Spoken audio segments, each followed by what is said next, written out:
Hello everyone, welcome back to Huskies. I'm DC Denny, and this is Movies I Love, and today I'm talking about a classic from 1966. Now, I saw this movie in 1979. I was just a young tyke. I saw it on a little black and white TV in my parents' basement. We had Bill Kennedy at the movies on Channel 50 outside of Detroit, and I saw this movie, and it scared me silly. Didn't give me nightmares, but I remembered it my whole life until I grew up, had girls of my own, showed them this movie when they were about 6, 9 years old. They loved it. They had their friends over for a sleepover. We watched it again, and the kids loved it so much the next morning we watched it again. That's how much they loved this movie, because it's a perfect blend of horror and comedy, which very few films can pull off. And the movie is called The Ghost and Mr. Chicken. And it stars Don Knotts, Don Knotts, who was a big star at that time from the Andy Griffith Show. And in fact, he pulled a couple of the writers, James Fritzl and Everett Greenbaum, from the Andy Griffith Show, along with director Alan Radkin. Now, you wonder, why was this movie called The Ghost and Mr. Chicken? That's kind of a weird title, and it really doesn't have anything to do with the movie. Well, a couple of years before, The Ghost and Mrs. Muir had come out, and it was a big hit. So somebody got the idea, hey, instead of The Ghost and Mrs. Muir, let's do The Ghost and Mr. Chicken. It's probably a better title than the original working title, which was Running Scared. But they got the idea for the film from an episode of the Andy Griffith Show where Gomer Pyle and Andy and Barney Fife, which was Don Knotts' character, they went into a haunted house on the show. And I think that got these writers to come up with a feature film idea starring Don Knotts. It was a great vehicle for him, and it launched a very good film career for him. First with Universal, where he was doing like How to Frame a Fig and The Reluctant Astronaut. Then he moved on to Disney movies after that, like The Apple Dumpling Gang and Hot Lead and Cold Feet and all that. So Don Knotts actually started his film career with this movie, and it was an absolute blast. And if you have not seen it, please go get yourself a DVD copy. Watch it, especially watch it with your kids. Like I said, it's a perfect blend of horror and comedy. It won't give them nightmares. It'll make you laugh. But it's got some pretty spooky scenes in it, especially the music. The music is by Vic Mizzy, and he was best known for doing music for the Addams Family. And when you hear that dun dun dun dun dun dun dun dun, it will make you think of dun dun dun dun dun dun dun dun dun. When you put them side by side, you can tell it's the same composer, but it's a great score throughout the movie. And I'll get to it, but there's organ music that'll really creep you out. But anyway, this movie, like I said, is 1966, but this could have been made about 1936 as like a Bob Hope movie or something. And they probably wouldn't have had to change a word of the script, because it's a very old-fashioned movie. It's a real throwback. It's set in just the plain American town of Rachel, Kansas, but it could have been anywhere across the country. And I think that's why this little $600,000 movie ended up making 7 times its cost. It grossed over $4 million in 1966. And think about the movies that were coming out in the mid to late 60s and where this fits in. Again, this movie probably belonged more in the 30s. It's very, I want to call it square and corny, but in a good way. And I think when you see it, you'll see what I mean.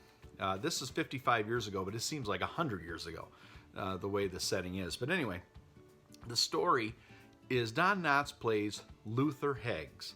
Now, a lot of the names in this movie, talk about corny. You've got Luther and Alma and Ollie.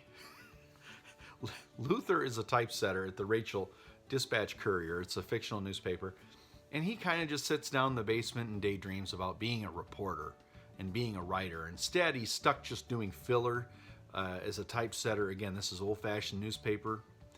And Ollie's this tall, dark, handsome reporter guy who kind of makes fun of Luther, because Luther's got a very wild imagination. And at the beginning of the movie, he thinks that he's witnessed a murder and he's going to get the big scoop, but instead it turned out that it was just a domestic dispute, and so he's kind of embarrassed. And of course, Ollie makes fun of him. Ollie is like Mr. Perfect. He's got the best looking gal in town. He's the top reporter at the newspaper, and Luther really looks up to him. But here's the funny thing. With this movie, all of the supporting players are great. And it's not just Dick Sargent, who was on Bewitched. He plays Luther's boss at the newspaper, but everybody's great. It's like a stock cast of character actors, a lot of whom you'll recognize from other projects from that era, and everybody has their reason for being there. Everybody has their funny line. Everybody has their showcase moment. It's just one of those movies that, like, no matter how small your part was in the movie, if you were in it, you'd be like, hey, come on, see this movie. I got this really good scene where I say this. That's what kind of movie this is. It's a real throwback movie, kind of like the movies you saw out of John Ford and Howard Hawks and Billy Wilder, in the era preceding this. But yeah, all the supporting players have great moments in this. But anyway, this is about Luther Heggs. Like I said, Luther looks up to Ollie. He wants to get the big scoop. And he's just down there daydreaming in the basement of the newspaper. And the janitor there, he starts talking about the fact that it's going to be the anniversary of the murder-suicide at the old Simmons house. Now, the Simmons house is a remarkable piece of architecture that is actually one of the stars of this movie.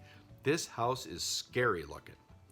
And I think it was borrowed from another previous movie, but they've dressed it up to look really old and scary, and it is actually like a part of the movie itself. It's a great location for this stuff to take place. So anyway, Mr. Kelsey's like, it's been 10 years since the murder-suicide at the Simmons house. And I remember it. I was the gardener there. And this happened and this happened. Well, anyway, Luther is very fascinated by this. He just loves this story. So he starts writing about it. So anyway, instead of doing the filler that he was instructed to do, he writes his own little piece about the anniversary of the Simmons house murder-suicide, and he puts it in the newspaper. And of course, he prints it. And then everybody in town is just going crazy about this great story that Luther wrote about the Simmons mansion. So his boss, instead of getting upset at him, he says, Luther, we could come up with a really good idea here. You should spend the night at the old Simmons house on the anniversary of the murder-suicide. You should spend the night there and write about it. Because a lot of people in town think this place is haunted. They say that they can hear somebody playing the organ and laughing at night, kind of like old man Simmons did before he threw himself out of the window. And of course, Luther it's a great idea. It's a great opportunity to get a major scoop, but he's kind of scared. And at that point, it's a haunted house movie. The haunted house scene doesn't last very long. It's only about 10 minutes of the movie and right in the middle. But that is the best part of the movie, and that is Don Knotts. And let's face it, Don Knotts with that nervous guy shtick that he introduced on Ed Sullivan before he got on Andy Griffith. He really was great at that shaky, nervous guy. And he's very, I want to say childlike. Not childish. He's childlike. And he brings out the child in us, the audience. And so when he's there hearing all these rattles and creaks and laughs and all that in the haunted house, it's really great for us. It brings out the kid in us, the viewer, and that's why little kids loved this movie and why it was such a big hit with kids when it came out. So anyway, he hears all this crazy stuff, and he sees a painting of old Mrs. Simmons, and sure enough, there's a pair of garden shears, and there's blood running out of it, and he faints, and it's great, and I don't want to give away a whole lot more. But the fact is, he gets the big scoop. He writes the story about the night he spent in the Simmons house. It makes him a big celebrity. They have a big picnic in his honor because he's such a hero for going and doing something so brave. But then he gets sued. The nephew of the Simmons family sues him for slander. He's going to bulldoze the house, and he takes Luther to court. And that's not a great scene in the movie. The courtroom scene, it's kind of amusing, but it's basically just plot. But then Luther has to take the jury and the judge and the spectators and the press back into the house to show them everything that he saw there that night. And of course, nothing goes the way he wishes it did. But anyway, that's all the plot of the movie. It's just a great haunted house movie where Don Knotts represents the child in us. He's scared. We're scared. The Vic Mizzy organ music is out of this world. You'll remember it the rest of your life once you hear it. And it's got a great ending. It's a really clever, great ending. And if you haven't seen this movie, please go out and see it. Now, here's just a couple pieces of trivia.